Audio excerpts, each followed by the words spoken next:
একটা ছোট্ট বরফের চাঁদ, চারদিকে শুধু ঠান্ডা নিস্তব্ধতা, আলো আঁধারিতে মেশানো চারপাশ।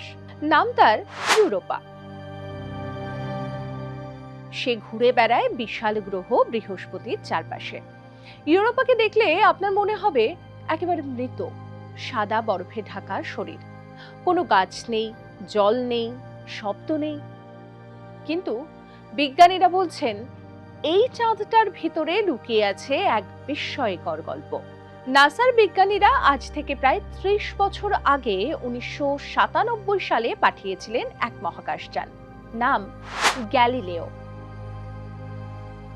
সেই যন্ত্র ইউরোপার ছবি তুলে পাঠিয়েছিল পৃথিবীতে।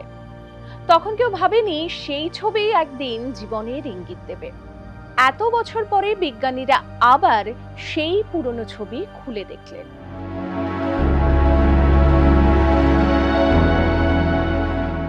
আর তখনই চোখে পড়ল কিছু অদ্ভুত লালচে দাগ।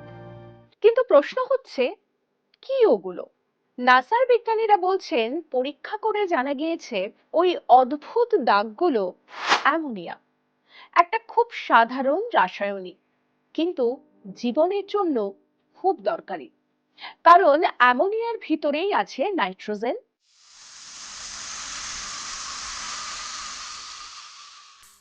আর নাইট্রোজেন ছাড়া জীবন ভাবাই যায় না। কিন্তু প্রশ্ন হচ্ছে, বরফে ঢাকা ইউরোপায় অ্যামোনিয়া এলো কোথা থেকে? উত্তরটা শুনলে অবাক হবেন আপনিও। ইউরোপার বরফের নিচে নাকি লুকিয়ে আছে একটা বিশাল লবণাক্ত সমুদ্র।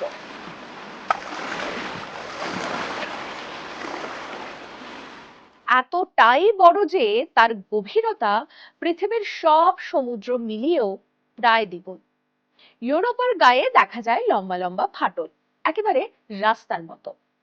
এই ফাটলগুলো তৈরি হয় বৃহস্পতির প্রবল টানে। সেই ফাটল দিয়েই নিচের সমুদ্রের জল উঠে আসে উপরে, আর সেই জলের সঙ্গেই উঠে আসে অ্যামোনিয়া। এখানেই গল্পটা আরো মজার। অ্যামোনিয়া বরফ জমতে দেয় না, মানে খুব ঠান্ডাতেও জল তরল থাকতে পারে। তাই বিজ্ঞানীরা ভাবছেন ইউরোপার বরফের তলায় হয়তো আজও তরল জল নড়াচড়া করছে।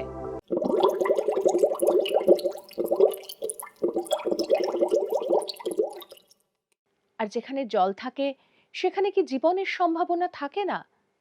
ইউরোপায় আবার আগ্নেয়গিরির মতো জিনিসও আছে, তবে সেখানে আগুন নেই, বরং বরফ ঠান্ডা জল আর রাসায়নিকের বিস্ফোরণ।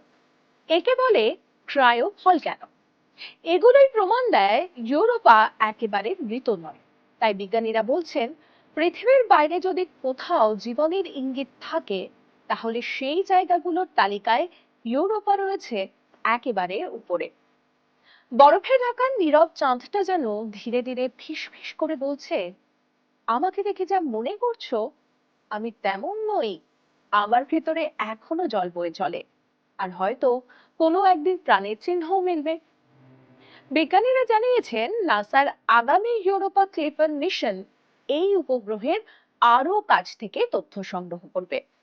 বরফের নিচের সমুদ্র কি সত্যিই প্রাণ ধারণ করতে পারে? সেই উত্তর হয়তো আর খুব দূরে নয়।